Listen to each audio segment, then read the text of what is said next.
Vamos falar mais sobre esse dia histórico com a promulgação da reforma tributária, entender um pouco mais com o advogado Eduardo Natal, que é mestre em Direito Tributário pela PUC-SP, conselheiro da Associação Brasileira da Advocacia Tributária e membro da Academia Brasileira de Direito Tributário.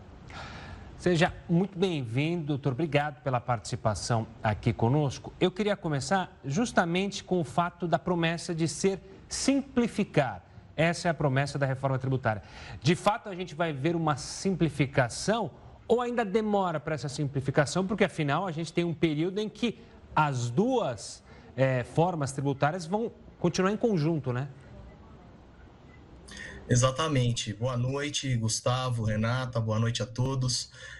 De fato, a premissa, né, uma das principais premissas dessa reforma é a simplificação. Claro que a gente vai ter um período de transição que começa em 2026 e vai até 2033, portanto, ali, nesse período, a gente ainda vai conviver com bastante burocracia fiscal advinda ainda do sistema que a gente está vivendo, né, esse sistema atual, e aí sim, com o novo sistema, gradualmente, a ideia é que, de fato, com essa unificação de tributos, nós venhamos a ter uma simplificação do sistema tributário, e não apenas no aspecto de incidência do tributo, mas também de declaração tributária e também de transparência, para que o contribuinte possa ter um ambiente de avaliação dos produtos que ele consome de maneira clara, de forma a entender melhor quanto de tributo tem em cada produto consumido. Eduardo, agora essa simplificação não significa necessariamente que a gente vai pagar menos impostos. A gente tem uma alíquota aí que está para ser definida.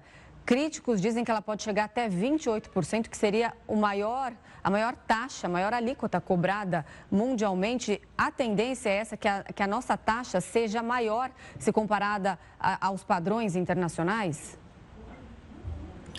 Bom, Renata, esse é um ponto que a gente vai observar nos próximos anos. Existe, de fato, uma, vamos dizer, definição prévia de uma modulação de alíquota que pode variar entre 25% e 28%. Isso tudo vai ser testado e provavelmente testado no primeiro ano de transição, porque o primeiro ano, em 2026, nós vamos ter uma alíquota mínima de 1% no novo sistema, para que se possa ter uma calibração dessa alíquota, tá certo? O que é importante também a gente observar é que a nova tributação, ela é uma tributação sobre o valor agregado. Então, não necessariamente nós venhamos a ter os 26% ou 28% de alíquota efetiva, mas, de fato, se o sistema ele não produzir condições para que o setor produtivo e de comércio possa absorver os créditos das compras dos insumos e dos produtos de forma a poder abater esses créditos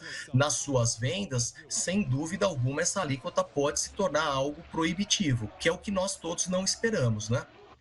Eduardo, falando sobre a premissa da produtividade, que é justamente uma das ideias, gerar mais produtividade dentro do PIB com a reforma. De fato, a gente começa a sentir isso quando? Ainda também demora? E por que essa premissa deve ocorrer? Por que se fala que haverá uma produtividade maior com essa reforma? Bom, primeiro porque a adequação de um sistema que de fato nós temos aqui bastante complexo e que atrai pouco investimento e tem muita burocracia. Isso é fato, não há como nós não considerarmos isso no Brasil. Então, o fato de ele ser mais transparente, que é o que se pretende com esse novo sistema, isso sem dúvida alguma pode fomentar o investimento não só do estrangeiro como nacional. É um modelo de tributação que já é praticado em muitos países fora do Brasil. O Brasil tinha, ou ainda tem, né, um sistema muito peculiar, que só existe aqui.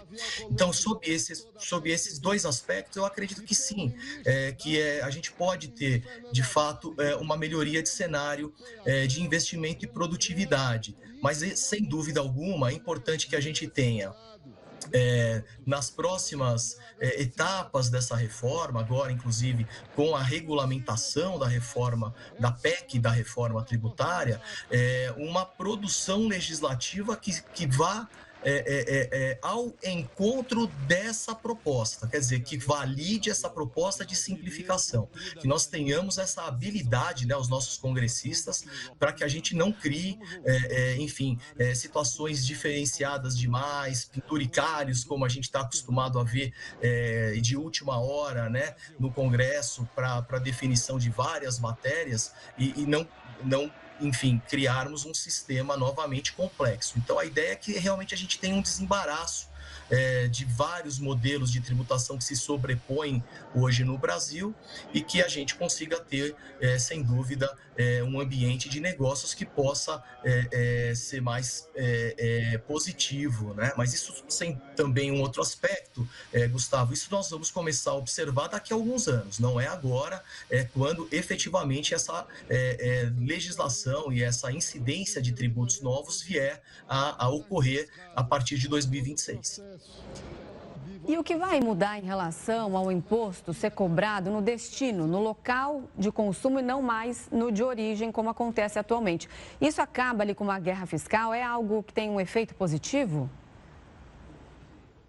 Eu entendo que sim, a gente tem de fato uma guerra fiscal instalada no Brasil, o fato de termos uma desigualdade até em termos de consumo e produção por todo o país, ele é um fator que provocou essa situação de guerra fiscal. Então, de fato, tendo essa possibilidade de se cobrar o tributo no destino e também de se promover a distribuição da receita desses tributos para os municípios e os estados de destino, a ideia é que efetivamente a gente tenha uma redução de guerra fiscal, além do fato de nós agora com essa proposta termos uma redução de benefícios fiscais. É um tema polêmico, a redução de benefícios setoriais, mas de fato também é um ponto que merece bastante atenção para que tenhamos nos próximos anos uma redução dessa litigiosidade, que não é só uma litigiosidade entre contribuintes e fisco,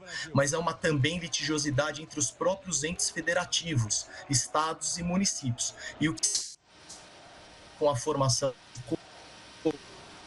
que se promovido pela reforma tributária, né, em que estados e municípios atuarão ação tributária, que se possa ter uma melhoria nesse ambiente de guerra fiscal. Vamos ver, né? Isso tudo é muito recente, claro, né? Foi aprovada hoje a reforma e a expectativa é boa. Eu tenho um otimismo em relação à reforma, mas sem dúvida é importante que os próximos passos sejam dados na mesma linha e com os mesmos princípios que aconteceram até esse momento. Tá certo, Eduardo, obrigado pela participação aqui conosco, um forte abraço e até uma próxima.